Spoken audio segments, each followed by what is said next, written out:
At a skate park in Los Angeles, Millionaire CEO Ryan Keller spots a boy nailing tricks, then freezes. The boy's eyes, they match his. When the boy pulls out a worn skateboard marked RK, Ryan's heart stops. It's the same deck he gave a lost love 12 years ago. Could this skater kid be his son? Stay tuned, and don't forget to subscribe for more powerful stories. Los Angeles mornings had a strange way of glowing. Hazy light bleeding through glass towers, catching on polished chrome, then drifting down to the pavement. Ryan Keller stood by the floor-to-ceiling window of his loft, untouched coffee cooling on the counter behind him. His penthouse was silent, sleek, too neat, like a photo staged for a catalog. It reflected his life, precise, isolated. He rolled his shoulders, eyes scanning the skyline. His black suit hung crisply against his frame, but the sharpness in his look came from something deeper, ambition worn like armor. At 30, Ryan had turned a college app into a global sports tech empire. He had funding, fame, and an Instagram following that buzzed every time he blinked. And yet... That morning, something tugged at the edges of his chest, a dull ache like a forgotten name. He ran his hand through his jet-black hair and grabbed his keys. Downstairs, his driver opened the Tesla's rear door, but Ryan shook his head. "I'll walk," he said. The assistant blinked. "Sir?" Ryan was already moving. 10 blocks down, in the corner of a graffiti-tagged plaza, the rhythmic thump of skateboard wheels echoed. A crowd had gathered, teens, tourists, parents clutching coffee cups. A makeshift ramp stood at the center of the circle, plywood scraped from years of use. Ryan paused just outside the crowd, eyes drawn to the boy weaving through the course. He was about 12, lean and fast, hair black and wild, clothes worn thin but clean. He pushed off hard, gained speed, then flipped the board into a clean kickflip over a crate. The crowd cheered, but Ryan barely breathed. The boy landed, spun, and rolled to a stop, then looked up. Green eyes, piercing, familiar. Ryan's heart stuttered. The boy bent over to pick up his board, and that's when Ryan saw it. The underside of the deck. A faded carving on the tail, RK. 3 letters scratched with a pocket knife into pinewood years ago. Ryan knew because he'd done it. He'd made that board himself, sanded, sealed, and gifted it to Julia. The name hit like wind to the chest. College. Her laugh, her curls, her soft refusal when he said he couldn't stay. He hadn't seen her in 12 years. He'd left for Silicon Valley with a scholarship and a dream, and she never replied to his letters. Or maybe he stopped sending them too soon. The boy wiped sweat from his forehead, tucking the board under one arm. Ryan stepped closer. "Nice flip," he said. The boy looked up, cautious but curious. "Thanks." "Where'd you get the deck?" Ryan asked, voice casual, though his fingers trembled in his coat pocket. The boy lifted the board and flipped it, letting the underside show. "Was my mom's. She said some guy gave it to her back in the day, said it was one of a kind." Ryan's throat tightened. He nodded, slow. "She... still around?" The boy hesitated, green eyes flickering. "She passed 2 years ago." Ryan blinked. "Sorry to hear that." The boy shrugged, but it wasn't careless. It was armor. "It's just me now. Been skating for tips. Got a few people who help out." Ryan stared at him, at the flecks of green in his eyes, the tilt of his jaw, the shape of his hands gripping the board. "What's your name?" "Max." Ryan didn't answer right away. He just motioned toward the food truck at the edge of the plaza. "You want a soda?" Max squinted, then nodded. "Yeah." "Root beer." As they sat on the curb, sipping in silence, Max pulled a pen from his pocket and started sketching on a napkin. Outlines of new trick ideas. Fluid lines, confident strokes. Ryan watched him. The initials, the eyes, the drawing. It all lined up in a way that felt impossible, unless it wasn't. He cleared his throat. Max. You ever heard of Keller Tech? Max raised a brow. The skate sensor app? Yeah. My board's too old for it, though. Ryan nodded, slow. I built that. Max's eyes widened just a little. You're Keller? Ryan nodded again, soft. Yeah. The boy leaned back. Weird. Yeah. Ryan whispered. Weird. But in his chest, something stirred. The kind of stirring that doesn't go away. In the napkin, Max had drawn a ramp, and beside it, 2 stick figures, one tall, one small, both holding skateboards. Ryan folded it carefully and slid it into his pocket. He wasn't walking away this time. The soda cans clicked open with a sharp fizz, and Max took a long sip, leaning his elbows on the chipped concrete ledge. The afternoon sun poured over the plaza, making the scratches on his old deck gleam like scars. Ryan sat beside him, silent, watching the boy's every movement like he was trying to memorize him. You skate here every day? Ryan asked finally. Max nodded. Mostly, I bounce between here and Echo Ridge. Depends on where the cops aren't. Ryan smirked, but his chest tightened. You do school? Max shrugged. Used to. Now I just do online when I can. Library's got Wi-Fi. Ryan glanced at the frayed straps on Max's backpack. One was patched with duct tape. You got anyone? A guardian? Someone who looks out for you? Max tapped the deck with his fingers. Mrs. C at the shelter lets me crash sometimes. She's cool, but it's crowded. I sleep better out here. Ryan took a breath. That board. Your mom really said it came from a guy named Ryan? Yup. Max wiped his mouth with his sleeve. She said he was good at building stuff, fast on wheels, but he left, chased some big dream. And she never told him about you? Max stared down at the pavement, voice low. She said he'd already made his choice. Ryan felt that sentence land like a brick. He wanted to say, I didn't know, I didn't run from you, but how could Max believe that now? Instead, he pulled his phone from his coat and opened a photo. It was old, but clear. Julia smiling on the steps of their college dorm, holding that same skateboard deck. He showed it to Max. Max's breath caught. That's her. Ryan nodded, his throat dry. She was everything. She didn't tell me. Max's jaw tightened. She got sick. Real bad. By the time I found out, it was too late. A silence fell between them, the kind that wraps around grief without needing words. Then Max stood up, brushed the dust from his jeans and slung the board over his shoulder.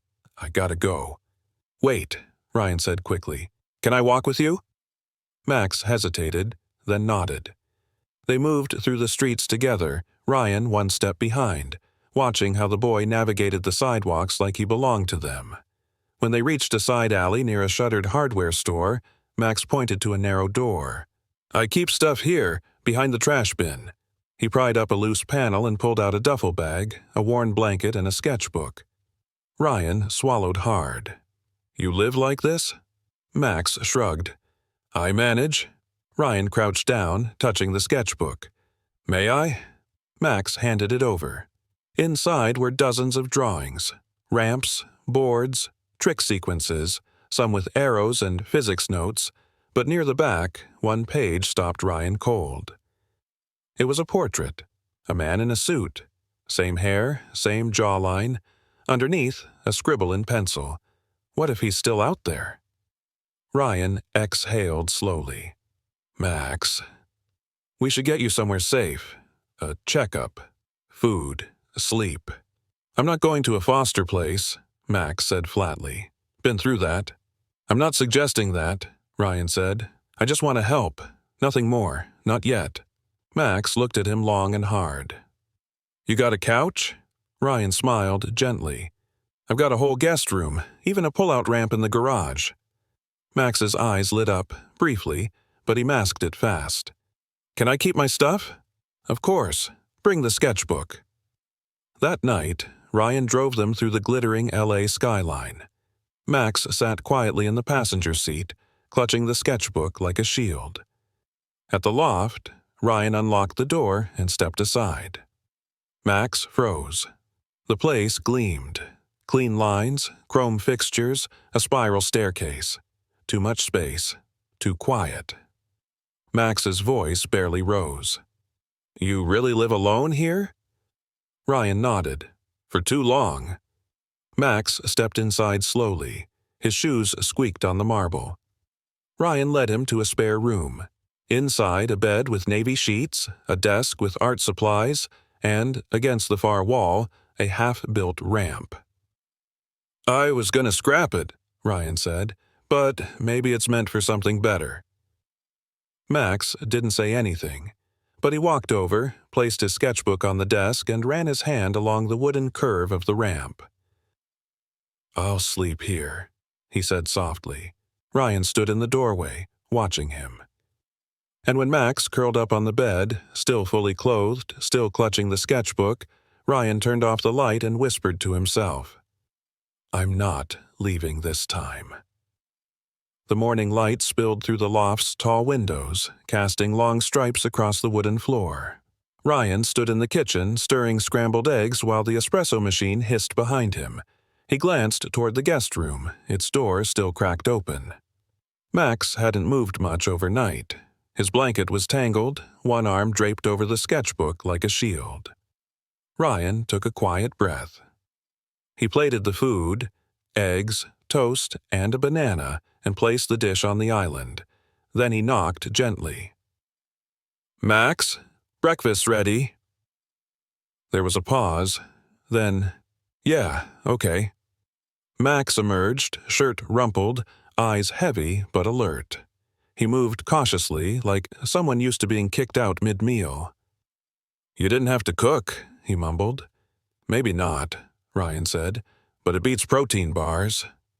Max slid onto the stool, eyeing the eggs with suspicion, then took a bite. "These are actually good." Ryan grinned. "Thanks. First honest review I've gotten all year." Max ate quickly. Hunger made him fast. When he reached for the banana, Ryan nodded toward the sketchbook beside him. "You mind if I see more?" Max handed it over, but didn't. "Speak." Ryan flipped the pages slowly. One drawing caught his eye, a detailed version of the same ramp in his garage. It was reimagined with railings, extra curves, light fixtures, and a logo. MK Skates. "Did you design this?" Max nodded. "It's just an idea." Ryan looked up. "It's a great one." Max hesitated, then asked, "You really make apps? Like, for sports?" "I built the company from scratch," Ryan said. "Started with a fitness tracker. Now we're in motion sensors, wearable gear, AI coaching, stuff that helps athletes fine-tune their form." Max whistled. "That's sick." Ryan smiled. "Maybe you can try some of it. Give feedback. Could use a fresh perspective." Max sat up straighter. "For real?" "For real." They spent the next few hours tinkering with a balance sensor. Max strapped it to his board and tested kickflips on the ramp. Ryan filmed, adjusting the sensor through an app. Max laughed when the screen showed 98% air control. "I'll break 100, he said, grinning. By noon, they were both sweating. Max collapsed onto the couch. "This is the best day I've had in years." Ryan tossed him a water bottle. "Let's make it a start, not just a one-off." But then Max's smile dimmed. "What happens next? I mean, with me?" Ryan sat across from him, serious now. "Max, I want to help. Not just for today, I want to make sure you're okay, long term." Max looked down. "What does that mean? You want to keep me?" Ryan paused. "I want to find out for sure, legally, who I am to you, who you are to me." Max pulled his knees up. "You're saying DNA?" "Yeah." Ryan said softly. I don't want to just guess. I need to know. Max shrugged. Fine, but what if I'm not yours? Ryan's jaw tightened. I'd still want to be here. Max's eyes flicked toward him. Most people disappear when it's not their problem. I'm not most people, Ryan replied. Later that day, Ryan called his lawyer, requested a private paternity test, and arranged a doctor's appointment. He booked it all under a pseudonym. No press, no leaks. That night, Max stood by the window, watching the LA skyline. I used to think about what he'd look like, he said. Ryan glanced over. Your dad? Yeah, I'd imagine he was in a band, or a stunt guy, someone who'd come find me when things got bad. Ryan stepped closer. And now? Max turned, voice low. Now, I don't know what to believe. Ryan didn't answer. He walked over to his desk and opened a drawer. From inside, he pulled a small wooden object, a palm-sized token carved with the initials LJ. He handed it to Max. What's this? Something I made in college. I gave it to Julia. It matched the board. Max ran his fingers over the carved letters. She kept this?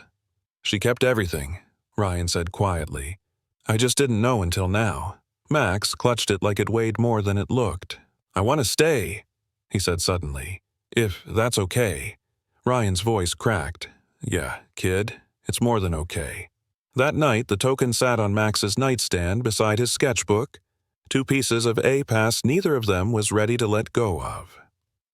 The rain started just after midnight, soft at first, then steady, drumming against the tall glass windows of the loft. Ryan lay awake, staring at the ceiling, replaying every word Max had said that day. The wooden token still sat on Max's nightstand, next to the sketchbook now closed tight, like it was guarding secrets neither of them had voiced. He rose quietly, padded across the dark floor, and peeked in. Max was curled up under the blanket, hand still resting on the sketchbook.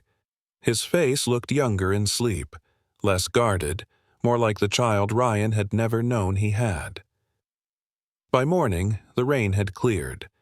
Ryan stood at the island, pouring cereal into a bowl when Max walked in, rubbing his eyes. I smell coffee, Max said with a yawn. Ryan chuckled. You smell cereal. You want eggs again? Max shrugged. Cereal's cool. He sat down and ate in silence for a few minutes before glancing up. Can we skate later? You said your app needs more feedback. Ryan nodded. Sure. But first, I thought we'd stop by the clinic. Just a checkup. Nothing scary. Max's spoon paused midair. Is this for the DNA thing? Ryan hesitated. Yeah, but also to make sure you're okay. I should have done that sooner. Max didn't reply. He just went back to eating, but his shoulders had gone stiff. At the clinic, Ryan kept it private. No waiting room, no cameras. A doctor guided Max through tests gently, explaining each step. Blood work, vitals, a few questions about health history. Max couldn't fully answer. Ryan filled in what he could. Afterward, they sat side by side in the parking lot. Max picked at the bandage on his arm.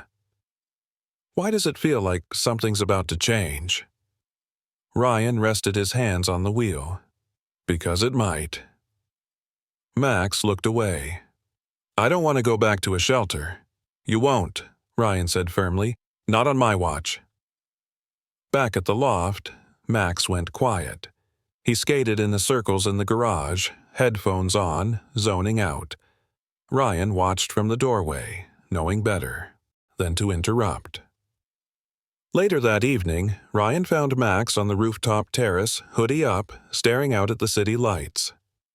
I used to think all these buildings were just places rich people went to forget, Max said softly. Ryan stepped beside him. And now? Max shrugged. Now, I think some of them remember. Ryan didn't speak. He just handed Max something small, a key. Max turned it in his hand. What's this? Ryan smiled. To the garage ramp. It locks. You can go down any time. It's yours now. Max blinked. For real? For real. That night, Ryan pulled a box from his closet. Inside were old photos, college notebooks, and, tucked in the corner, Julia's last letter. He hadn't opened it in over a decade. His hands shook as he unfolded the paper. Ryan, I know you had dreams too big for this town. I didn't want to be the weight that held you back. But if life ever brings you back here and you see him, you'll know he has your eyes. J. Ryan sat with the letter in his lap, heart cracking open all over again. Downstairs, Max had fallen asleep on the couch, a sketch pad resting on his chest. Ryan picked it up gently. The newest drawing stopped him cold. It was a picture of the loft, his loft, but with little changes. A bookshelf, a plant, a second skateboard by the door, and over the fireplace a framed image. 2 figures side by side, one taller holding a board, one smaller holding the wooden token. Max had written 3 words in pencil at the bottom corner. Maybe this time. Ryan set the pad down carefully and pulled the blanket over Max's shoulders. He whispered, "Yeah, maybe this time." But as he turned, his phone buzzed. It was a message from his lawyer. "Preliminary results in. Call me." Ryan stared at the screen, heart pounding. Outside, the city lights blurred as if holding their breath. Ryan stepped into his office, the walls lined with framed patents and glowing startup awards. But none of it mattered now. The phone still buzzed in his hand, the lawyer's name glowing on the screen. He hit dial.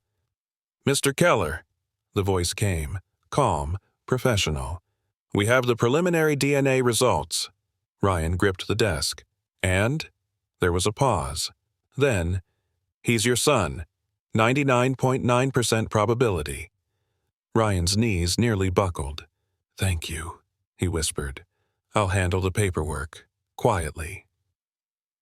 He ended the call and stood there, eyes fixed on the photo of his first product launch, his biggest moment, or so he thought.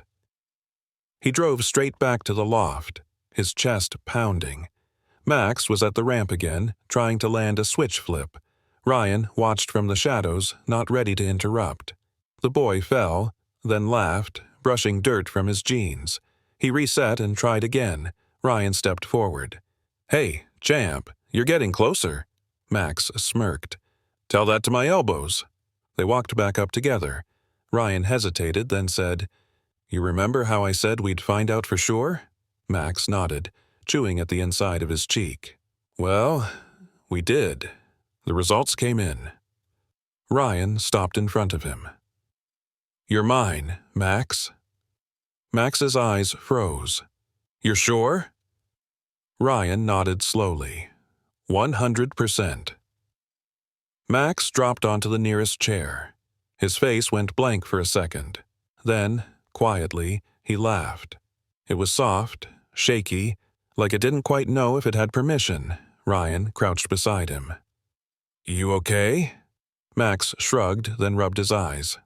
"I don't know. I think I'm glad, but also mad."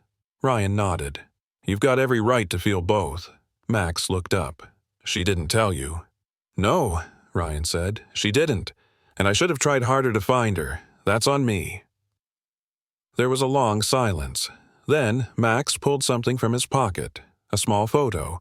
Worn edges, faint colors. Julia, holding baby Max standing in front of a skate shop. The same deck leaning on her hip. "I found this in her old stuff last year. Thought maybe you'd want it." Ryan took it like it was made of glass.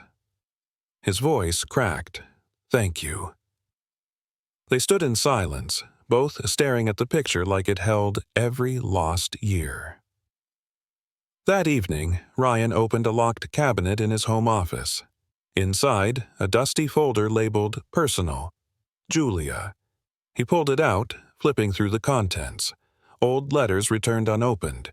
sketches of product prototypes she helped him design, and one envelope still sealed. It was her handwriting. He didn't open it. Not yet. Instead, he found Max in the kitchen fiddling with a mini drone kit. "Hey," Ryan said. "Mind if we do something?" Max glanced up. "Like what?" "Let's get you new gear. Not just a board. Everything. Helmet, shoes, sensors. You pick." Max's eyes widened. "Seriously?" Ryan smiled. "Seriously. You're not skating for tips anymore. You're skating for you." They hit the store before it closed. Max lit up, bouncing from aisle to aisle, trying shoes, checking grip tape. He picked a matte black helmet and a new deck. Clean lines, but blank. "I want to paint this one myself," he said. Ryan nodded. "Good idea." At checkout, Max reached for his pocket. "I've got a few bucks." Ryan stopped him gently. "I've got this." Back at the loft, Max spread paint markers across the table. Ryan watched as the boy drew bold red lightning bolts, then outlined the letters MK in silver. Max held it up. "You like it?" Ryan's throat tightened. "I love it." Later that night, Max added one last detail. In small letters near the tail, "Property of Max and Dad." Ryan saw it and paused. Then he smiled, deeply, fully, for the first time in years. "Thanks, kid." Max shrugged. "Guess you're stuck with me now." Ryan reached over, pulled him into a side hug. "Good. I wouldn't want it any other way." The following morning, Ryan sat on the terrace with a coffee growing cold in his hand, his eyes locked on the folded envelope from Julia. He hadn't opened it yet. Something about it felt sacred, like cracking it open might shatter the thin line between grief and forgiveness. Inside, Max was hunched over the kitchen table, headphones on, designing ramp blueprints with a pencil and ruler. He glanced up when Ryan walked in. "You're quiet today," Max said. Ryan nodded, sitting across from him. "Just thinking." Max set his pencil down. "Is it about her?" Ryan didn't need to ask who. "I found one last letter," he said. "She wrote it but never sent it. I'm not sure I'm ready." Max was quiet. Then, gently, "You don't have to be. Not all at once." Those words hit deeper than they should have. Ryan looked at the kid in front of him, not just a skater, not just a name on a report, but his. Later that afternoon, Ryan called an old contact, Emilio Vega, a private investigator who'd helped him once during a merger scandal. This time, the ask was different. "I need a background check. Medical records, birth certificate, anything tied to Julia Larson and Max." There was a pause on the other end. "You think something's off?" "I don't know. I just want to understand what happened, how she got sick, why she never reached out. Give me 24 hours. While Ryan paced the office, Max was downstairs in the garage, testing his new board. The matte black paint gleamed, his initials shining beneath the silver bolts. Every time he landed a trick, he'd glance toward the camera Ryan had installed, streaming his sessions to the app in real time. Upstairs, Ryan tapped into the feed, smiling at the screen. "That's my boy." But then a notification popped up. "Unknown file shared. Julia Larson, medical report by PDF." Ryan opened it. His smile faded. Stage 4 lymphoma. Diagnosed 2 years ago. No insurance, no family contact listed. She had fought in silence. Alone. Max burst through the door minutes later, grinning. "I landed it. The heel flip into a front shove. Want to see?" Ryan nodded slowly. "In a minute." Something in his voice made Max pause. "You okay?" I found something out about your mom." Max's face changed. "She was sick, Max. She didn't tell anyone, not even me. She didn't ask for help." Max sat down hard on the couch. "Yeah. I knew she was getting tired. She stopped skating with me, but she kept saying it was nothing." Ryan pulled the folded letter from his pocket, finally ready. He read aloud. Ryan, if you ever find this, I want you to know I never kept Max from you out of hate. I loved you once. Maybe I always did. But life got louder than love. I didn't want pity. I wanted to raise a kind boy, even if he never had the whole picture. And Max? He's brilliant. He's yours, and he's mine. If he finds you be better than I was, stay. Julia, Max wiped his face with his sleeve, his voice barely above a whisper. She didn't want you to carry it. I already do, Ryan said. That night, Max disappeared into the garage. Hours passed. Finally, he came back up, holding a canvas. It was spray-painted, rough, but beautiful. A skyline, a ramp, a silhouette of a woman watching from a bench. Max held it out. She's still with us. Ryan took it, swallowing hard. Yeah, she is.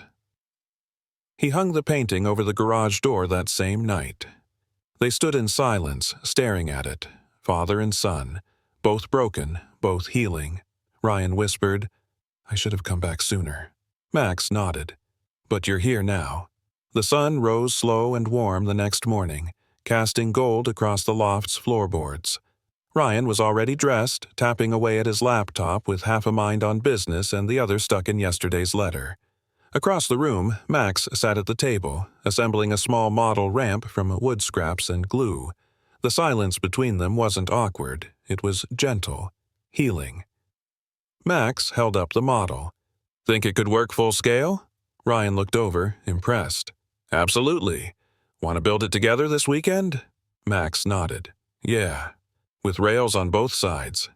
Done, Ryan said, smiling. Then his phone buzzed. His lawyer. He picked up. Hey, what's up? Ryan, we've got an issue. A petition was filed this morning by Child Protective Services. Ryan's spine stiffened. What kind of petition? They were tipped off about Max's situation before he came to you. The system finally caught up.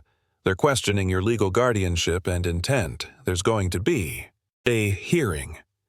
Ryan rubbed his forehead. He's my son. I have proof. Yes, but they'll want to assess your home, your relationship, the timing. This could turn into a custody dispute if someone pushes. Ryan lowered the phone, his hand shaking slightly. Max was still building, unaware. Thanks. Let me know what we need. He hung up. Max looked up, sensing the shift. What's wrong? Ryan forced a breath. Nothing you need to worry about right now, just something I have to fix. Max stood. It's about me, isn't it? Ryan hesitated. Some people are asking questions about how fast all this happened. They don't know what we know. Max crossed his arms. So what? They're going to take me again? No, Ryan said firmly. Not if I have anything to say about it. Max sat down hard.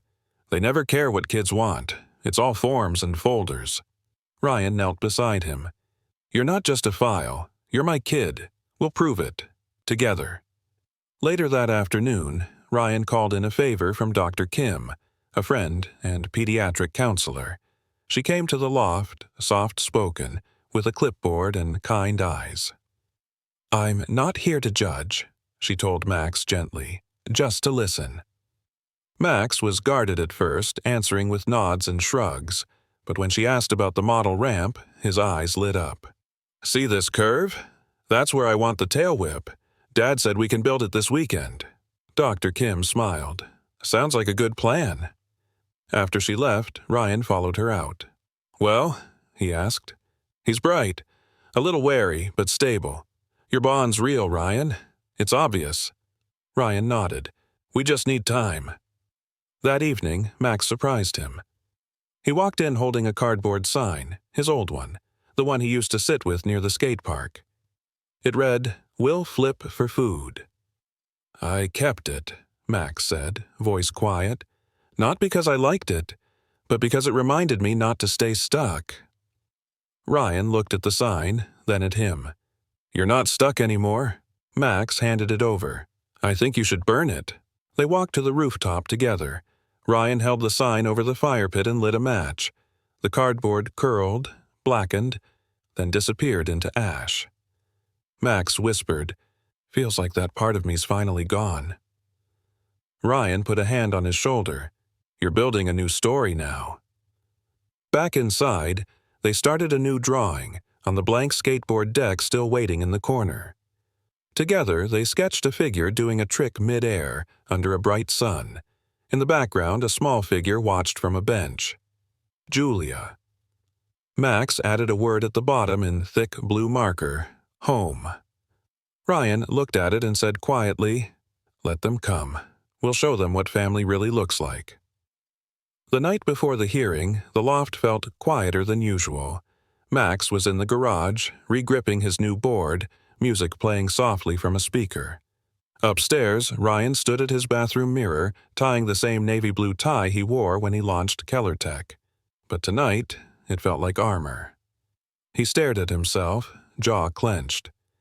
"You built an empire," he muttered. "Now fight for your son." Downstairs, Max appeared in the hallway wearing khakis and a collared shirt. The sleeves were too long, and he tugged at the cuffs uncomfortably. Ryan chuckled. "You look sharp." Max shrugged. "I feel like I'm going to court." "Oh, wait. I am." Ryan reached over, rolled up the sleeves, and patted his shoulder. "We've got this." At the courthouse, the room was sterile. White walls, wooden benches, a judge with tired eyes. CPS reps sat across the aisle, folders thick with forms. Dr. Kim was there too, as their character witness. Ryan's lawyer whispered updates, but his focus stayed on Max, sitting beside him, legs swinging just above the floor. Judge Parker, a silver-haired woman with a deep crease between her brows, adjusted her glasses and glanced down at the documents. "Mr. Keller, we've reviewed the sudden guardianship arrangement. While the DNA test confirms paternity, we're concerned about stability. Care to respond?" Ryan stood slowly. "Your Honor, I didn't know Max existed until recently. If I had, I would have moved heaven and earth. Since the moment we met, he's been living with me, attending medical appointments, enrolled in online schooling, and developing advanced design projects. He's not just a boy in my home. He's my son, and I love him." The judge raised an eyebrow. "You've had no prior parenting experience?" Ryan nodded. "No, but I've built companies from the ground up. I know how to learn fast, and I'm doing it, with Max's help." Max stood up suddenly, without waiting to be called. "Your Honor," he said, voice steady. "I've been in shelters, alleyways, and more broken homes than I can count. This is the first time I've had my own key, my own blanket, my own name on a skateboard. Please don't take it away." There was a long silence. Then the judge spoke softly. "That's quite a statement, Max." She turned to Dr. Kim. "Your recommendation?" Dr. Kim stood. "Max is thriving. He's not just safer, he's stronger. I recommend full guardianship with Mr. Keller. Outside the courtroom, the breeze was warm. Max kicked a pebble along the pavement, waiting for Ryan to finish signing papers. He looked up. "I didn't mean to jump in like that." Ryan smiled, ruffling his hair. "Are you kidding? You saved the day." Max handed him something, his old mini-model ramp. On the bottom he'd drawn a line in Sharpie. "Trust is built, not bought." Ryan held it like a trophy. That evening, back at the loft, Max seemed different. Calmer, but distant. He wandered from room to room like he didn't quite belong in any of them. Ryan found him later, sitting in the corner of the garage, sketchbook open but untouched. "You all right?" Ryan asked. Max looked up, eyes unsure. "What if I mess this up? What if I don't fit in your world?" Ryan sat beside him. "Then we make a new world, one that fits both of us." Max swallowed. "What if I never call you Dad?" Ryan's voice was soft. "Then I'll still be here. Every day. No matter what you call me." A beat passed. Max leaned his head against Ryan's arm. I want to." Ryan blinked. "Wanna what?" "Call you Dad." Ryan exhaled slowly, a crack in his voice. "Then I'd be honored." And under the low light of the garage beside that sketchbook, Ryan pulled out a Sharpie and wrote something too. On the wall, above the ramp, "This is home. Dad and Mac." The morning after the hearing, the loft felt different. Lighter, like the air itself had softened. Ryan poured pancake batter into a skillet while Max rifled through his sketchbook at the table, eyes bright with ideas. "Look what I made, Dad," he said, sliding the book over. Ryan wiped his hands and leaned in. On the page was a blueprint, a backyard skate ramp with a half-curved wall, a rail grind, and a mini workspace beside it labeled Trick Lab. Ryan grinned. "Is this your next invention?" Max nodded. "You said I could have a space of my own. What if we build this together? Something that's ours." Ryan nodded. "Then let's do it." After breakfast, they headed to the hardware store. Max pushed the cart, tossing in screws, plywood, metal tubing, and paint. Ryan added a portable workbench. Max raised an eyebrow. "You know how to use that?" Ryan laughed. "Not yet, but I've got a good teacher." Back at the loft, the two spent hours in the garage measuring, cutting, and assembling. Max handled the angles. Ryan drilled and painted. By sunset, the ramp's foundation was standing, rough but real. They stepped back, admiring the work. Max beamed. "This is better than any skate park." Ryan draped an arm around his shoulder. "It's not just a ramp. It's your future." That night, they sat on the couch, feet propped on a toolbox, sipping root beer. Max turned toward him. "Why didn't you stay with Mom?" Ryan swallowed. "That's a question I've asked myself every day." "She talked about you sometimes," Max said quietly, "but only when she thought I was asleep." Ryan looked down. "I was young, stupid. I thought I had to choose between love and ambition. I thought I could come back later." Max's voice cracked. "You were too late." "I know," Ryan said, "and I'll carry that forever. But I'm here now, every step." Max didn't reply. He just nodded, a tiny movement that said, "Maybe I believe you." The next morning, Ryan pulled Max into the living room. "I've got a surprise," he said, pulling a cover off a desk. On it sat a brand new laptop with editing software, motion capture plugins, and a custom logo in the corner. MK Motion Lab. Max's jaw dropped. "No way! This is for me?" Ryan smiled. "You've got talent. It's time we start building your dream." Max slid into the chair and booted up the software. Within minutes, he was mapping a skate trick and overlaying it with slow-motion feedback. His face lit up. Ryan stepped back, just watching him. This, he thought, is what fatherhood feels like. That afternoon, Max insisted they visit the old skate park where it all started. They pulled up beside the cracked concrete and chain-link fence, memories flooding back. "This was where I first saw you," Ryan said. "Throwing fire on that board." Max chuckled. "And you were just some guy in a suit." They walked inside. A few kids were skating, and Max stepped up to the ledge. When they saw him land a clean 360 flip, heads turned. A younger boy dropped his board, wide-eyed. "Are you the kid from the charity flyer?" he asked. Max glanced at Ryan, unsure. Ryan stepped forward. "He's Max Keller, and yeah, he's the one building something new." Max turned back to the boy. "You skate?" The kid nodded shyly. "But my board's cracked." Without hesitation, Max handed over his old deck, the same one Julia had saved all those years. "Try this," he said. "It still flies." The kid grinned and ran off. Ryan watched, heart full. Later, as they walked back to the car, Max asked, "You think Mom would be proud?" Ryan looked up at the sky. "I think she already is." And in that moment, as the sun dipped low, Max reached for Ryan's hand. He didn't speak. He didn't have to. Because in that silence a new legacy was being written. One trick, one blueprint.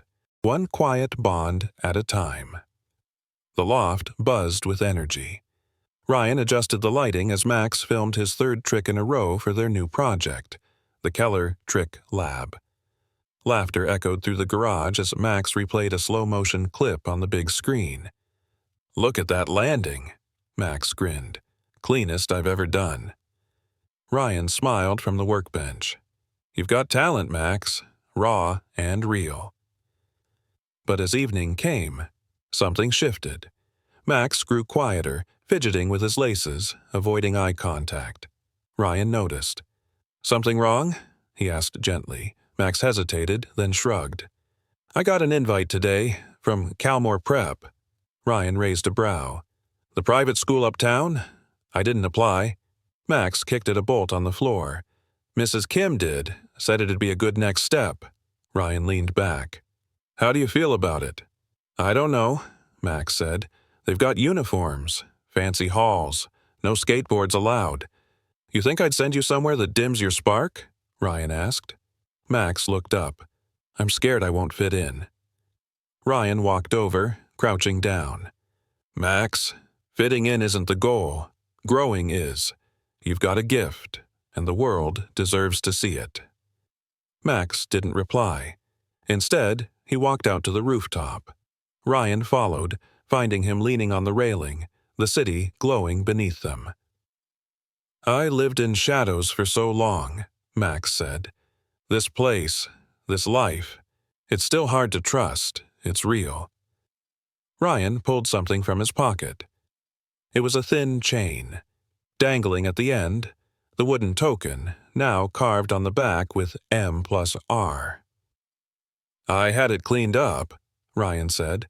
"Thought maybe it'd be something to remind us both. This is real. You're not going back to the shadows." Max took it slowly. "Thanks, Dad." A long silence stretched, broken only by the wind.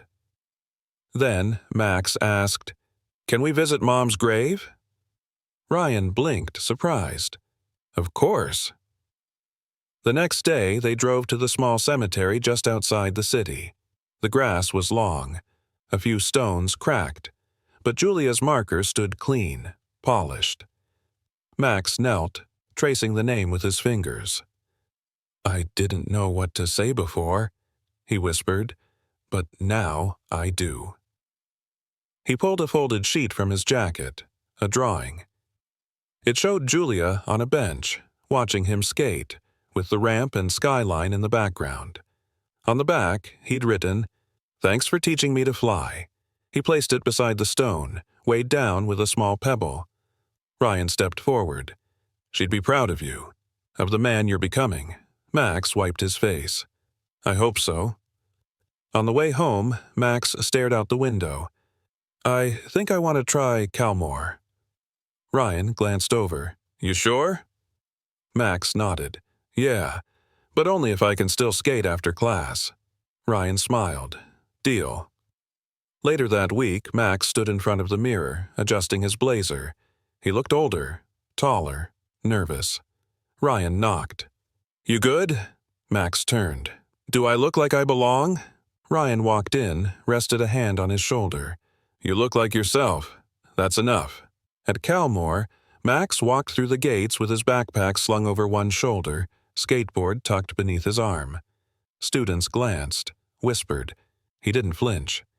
When he got home, Ryan was waiting on the couch. Max dropped his bag. "It was weird, but not awful." Ryan grinned. "That's a win." Max pulled out a small notebook. "I sketched something during lunch, a new ramp idea. Want to build it with me this weekend?"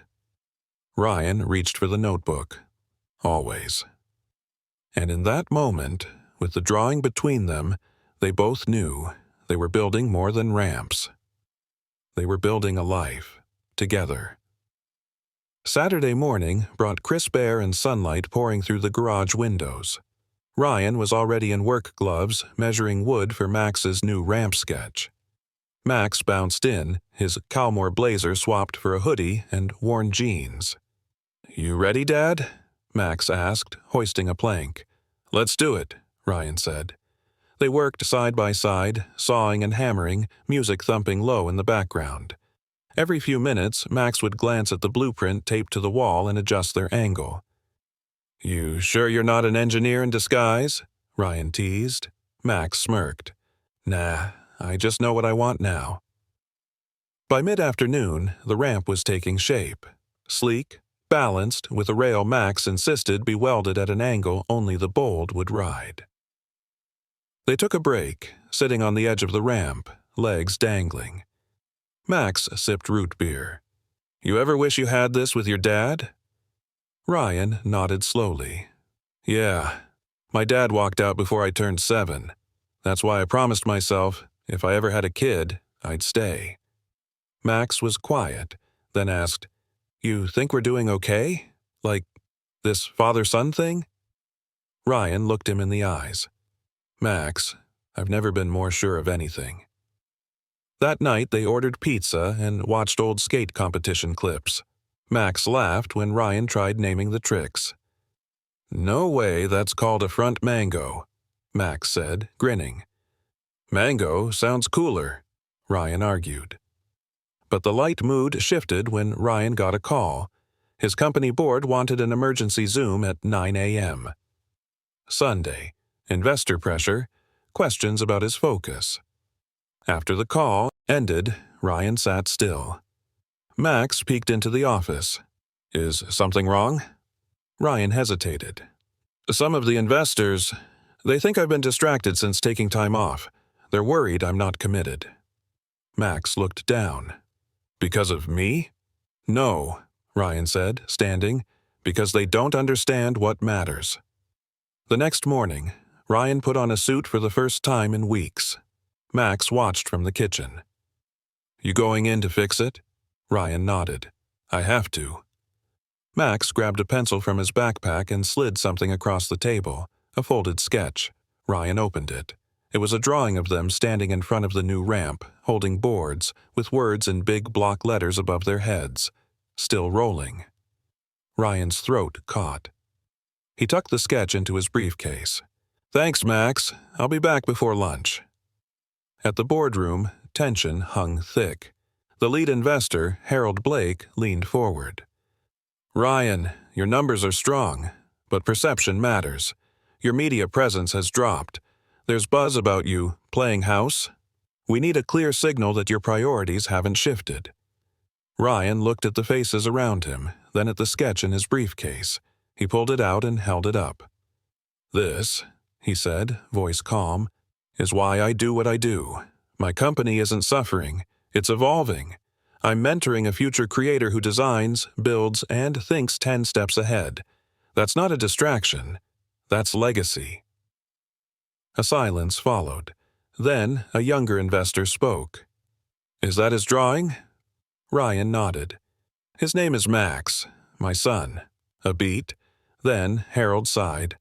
"Well, I suppose if he ever wants an internship." Laughter broke the tension. Back home, Max was on the ramp filming slow-motion angles for the app. When Ryan returned, Max skated up and handed him the tablet. "Check this out," he said. "I added a reverse cam spin. We can call it the dad shot." Ryan watched the clip. A clean trick, crisp landing, and Max laughing at the end. He smiled. "That's a keeper." Max paused. "So, are we still good?" Ryan stepped onto the ramp beside him. "Better than good. We're just getting started." And as the sun dipped low behind them, they dropped in, father and son, flying side by side toward whatever came next. The following week brought a whirlwind of attention neither Ryan nor Max expected. It started with a single video, Max's reverse cam dad shot. Ryan posted it on Keller Tech's beta forum to demo their motion tracking update. Within hours, it went viral.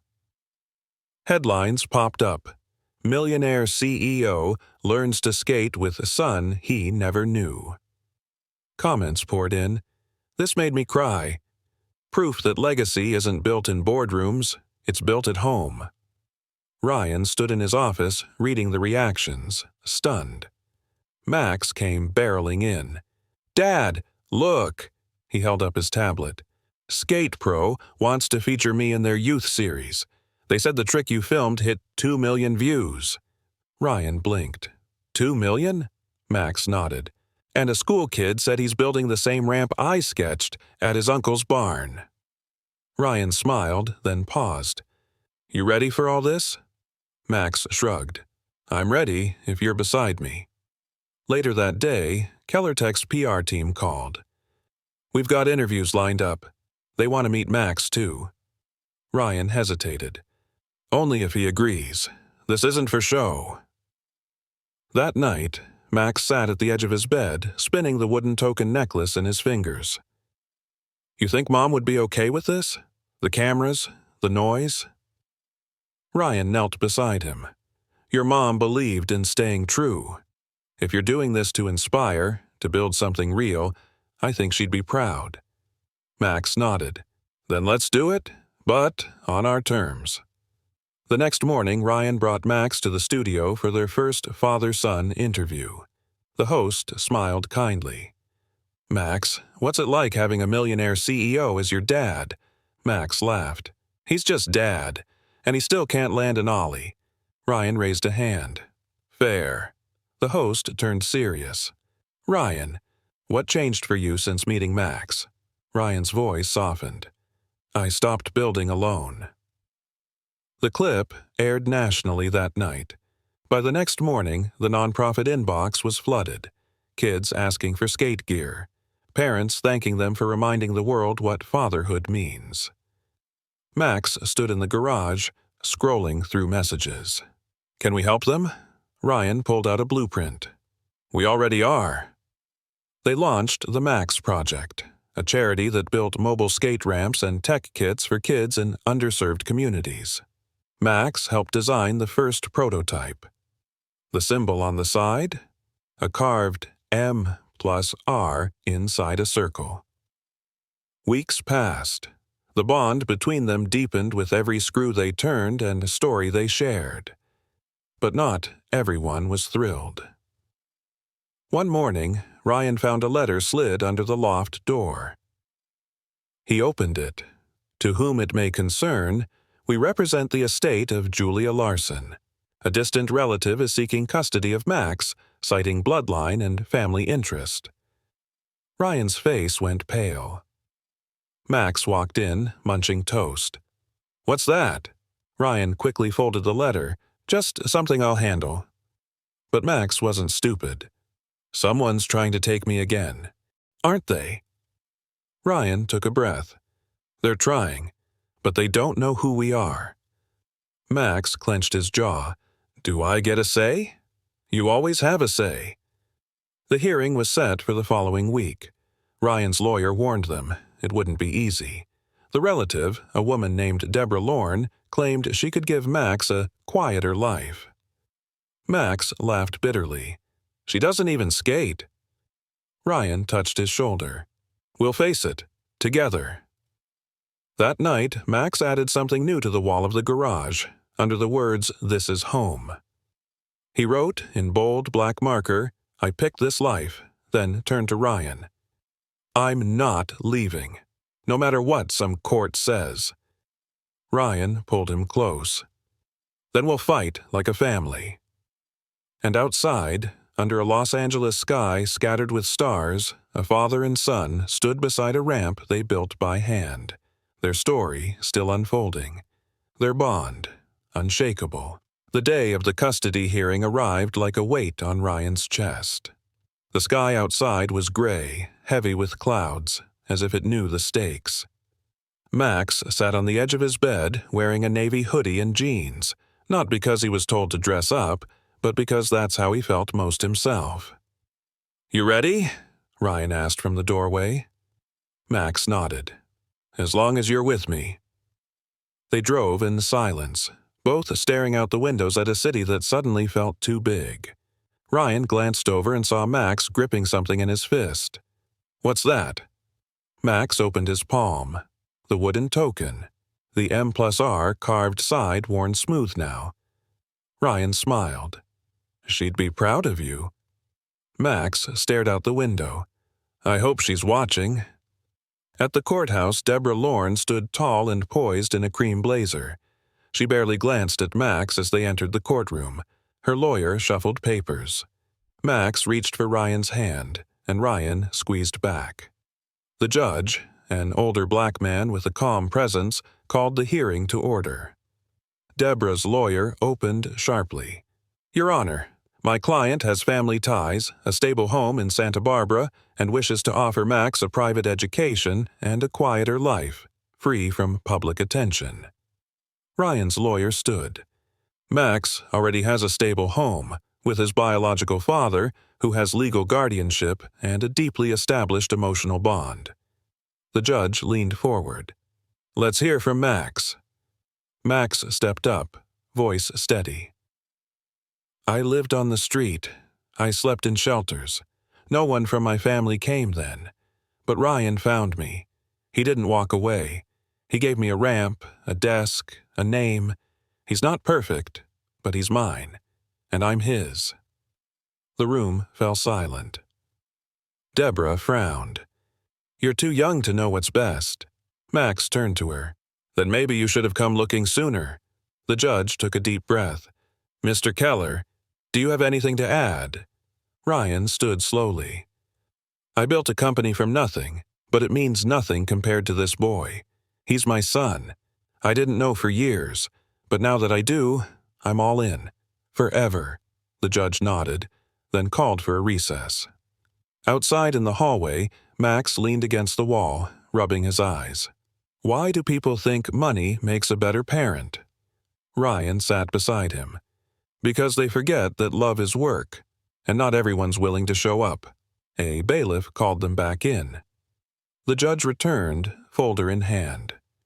"I've reviewed the testimony and legal history. While Ms. Lorne may have noble intentions, Max is not a file or a project.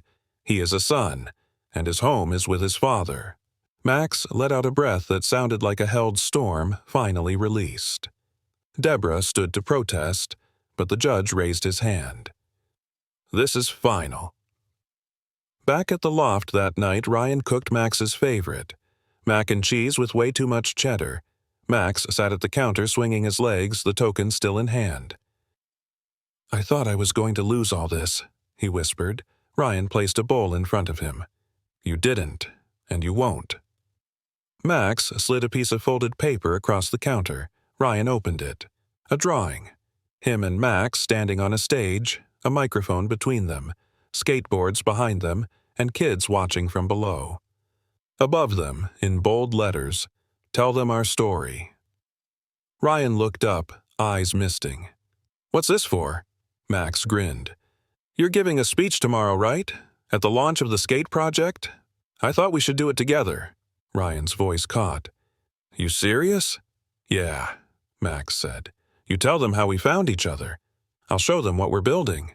Ryan nodded, unable to speak. And in that moment, father and son didn't need a gavel, a contract, or a court ruling. They had trust, love, and a story the world was about to hear. The stage was set at Keller Tech's rooftop, transformed into a pop-up skate zone and charity launch. Rows of chairs filled with families, board members, and press lined the deck. Behind them, banners read, "The Max Project, Skating Toward Home." Ryan adjusted his mic at the podium, heart thudding.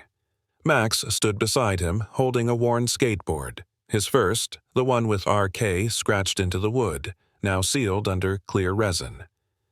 Ryan took a breath.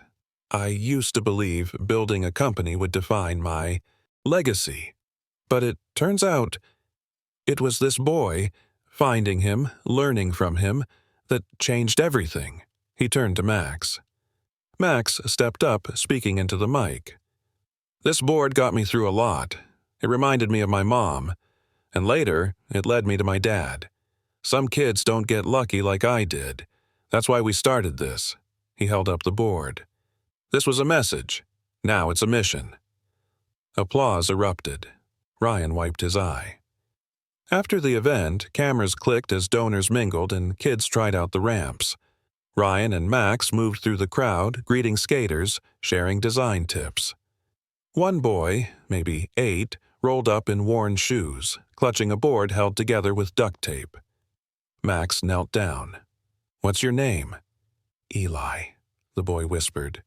"You skate?" Eli nodded. "Every day, even when my mom says it's too loud." Max grinned. "Then come with me." He led Eli to a table lined with boards, each one painted with bold colors and affirming words. Brave, fast, worthy. Max pointed to one with lightning bolts and a painted skyline. "Take it," he said. "It's yours." Eli's eyes widened. "For real?" Max nodded. "Just promise to keep skating," and the boy hugged the board like it was gold. Nearby, a reporter approached Ryan. "What made you launch this project?" Ryan looked over at Max, now helping a younger kid line up on a rail. "Because every child deserves someone who shows up," Ryan said. "Not just with money, but with time, trust, and love." That night, back at the loft, Max flopped onto the couch, exhausted but glowing. "We did it," he said. Ryan smiled. "We did." Max sat up. "There's something I want to show you." He ran into his room and returned with a gift-wrapped box. Ryan opened it slowly. Inside, a custom-painted skateboard deck. On it, a silhouette of a father and son skating under city lights. Along the edge, painted in gold, not lost, just late. "Love, Max." Ryan stared at it, speechless. Max looked down. "It's not perfect, but—" Ryan pulled him into a hug so tight it left no room for doubt. "It's the most perfect thing I've ever been given," Ryan whispered. Later, Ryan hung the board on the wall above their ramp, right next to the words, "This is home, and I picked this life." Below it, Max added one more line in marker, still rolling. The next morning, sunlight filtered through the garage windows, painting golden stripes on concrete. Max skated across the ramp, laughing as Ryan missed another trick. "You'll get it, old man," Max called. Ryan huffed. "I'm 35. Max grinned. "Exactly."